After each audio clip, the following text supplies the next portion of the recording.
नमस्ते प्रणाम। आप सब कैसे हैं? आशा करते हैं आप लोग मस्त होंगे, स्वस्थ होंगे। तो दोस्तों आज हम बाबू को देखने के लिए आए हैं और बाबू के लिए गिफ्ट भी लाए हैं और हम सोच रहे हैं कि भैया भाभी दोनों लोग साथ में इसको ओपनिंग करें। ज़्यादा तो कुछ नहीं है, थोड़ा सा है, लेकिन भैया भाभी ओपनिंग करेंगे। खोला बाकी कब दिक्कत ना आई, उनका दिक्कत बर्दाश्त करेंगे। उधर वाला निकाल दो, निकाल दी।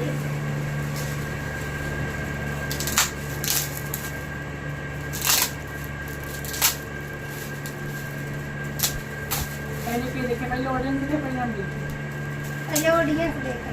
पहले मैं पब्लिक देखे कौन सी का कौन देता है। हाँ सीधा पकड़े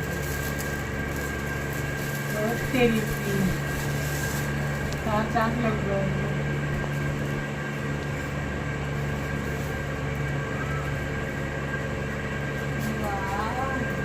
उठा ऐसे ऐसे ऐसे ऐसे गजब लोग हुआ कदे फिर बबला रंग देखला पकड़ ली पकड़ी ऐसे कैसे देखला कदे हां नहीं करनी सड़ी में ज़्यादा अच्छा है ना।